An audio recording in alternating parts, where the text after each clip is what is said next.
At the final court session, my wife's lawyer laughed, "Enjoy your new life. You'll leave here with nothing." My wife smirked. "If you had been a better husband, you wouldn't face this day." The judge turned to me and asked, "Do you wish to say anything?" With a calm smile, I replied, "Yes. In fact, I'd like to say my name is Kenzo, and I am a man who was once married to a woman I thought I knew.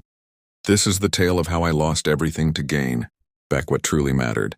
The courtroom's polished wood reflected the harsh overhead lights as the judge posed the question, "Any final words, Mr. Thorne?"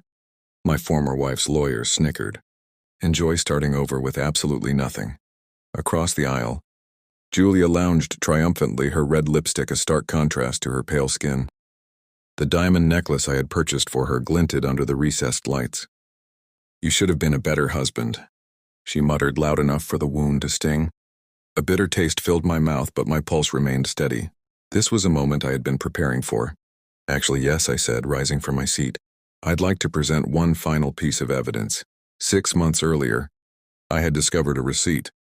2 glasses of champagne at midnight, charged to our joint account at a hotel I had never visited. The name on the bill jolted me. Elliot Crane, her gym trainer. A cold sensation washed over me, but it wasn't a question of betrayal, it was a moment of confirmation. My heart sank, but my mind became razor sharp. A week later, she filed for divorce. The reason she gave was irreconcilable differences, and she demanded the majority of our assets. Her lawyer told mine she had compiled a file on my neglect. The word neglect amused me. While she was fabricating excuses, I was quietly rearranging the pieces. I agreed to everything in mediation, and let her portray me as apathetic. Meanwhile, my nights were spent with subpoenas, silent investigators, and mirrored drives of her encrypted messages. A pattern emerged. Twice a month she would book a hotel suite, and the payments would be directed to fake businesses. There were also wire transfers from her father's trust to Elliot's fledgling supplement company. I also discovered a hidden positive pregnancy test that had been discarded. I kept my silence. Instead, I began auditing the company she and I had built. I made myself dispensable and then indispensable, then invisible, transferring patents to a children's trust which made them immune to marital claims. I also discreetly purchased the building where her boutique was located and transferred the deed to a corporation owned by my sibling.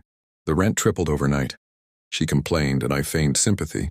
Every move she made I countered in the shadows. On discovery day, her lawyer swaggered in with a folder detailing my alleged scheme to hide assets. I simply smiled. My counterfile was presented: bank statements timestamped, surveillance, and a DNA report confirming the fetus, which had since been terminated, was Elliot's. The papers rustled like the wings of a trapped bird. Her lawyer's triumphant smirk vanished. She turned a ghostly white. The judge called for a recess in B chambers, the settlement.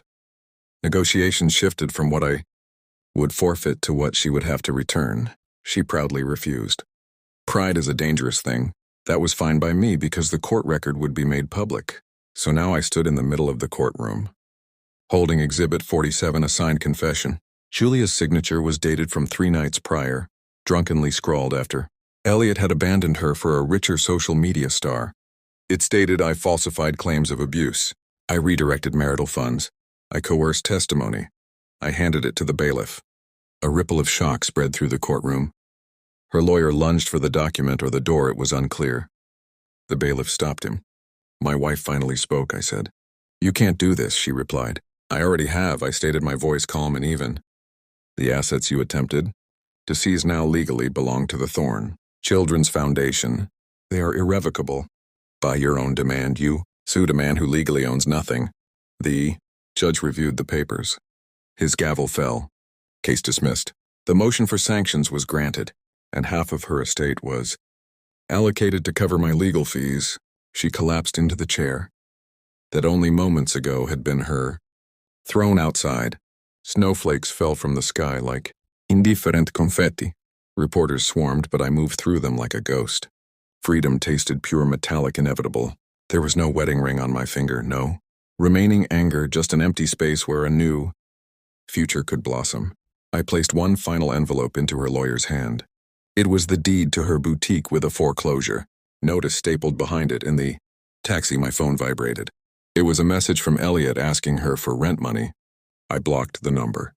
The city of Boston blurred past. I traced my breath on the window pane, drawing a line that divided past and present. Sometimes you have to lose everything to truly appreciate what was yours. Sometimes you have to give everything away to prove who never deserved it. Hit that subscribe button and join the Home Exposed family today.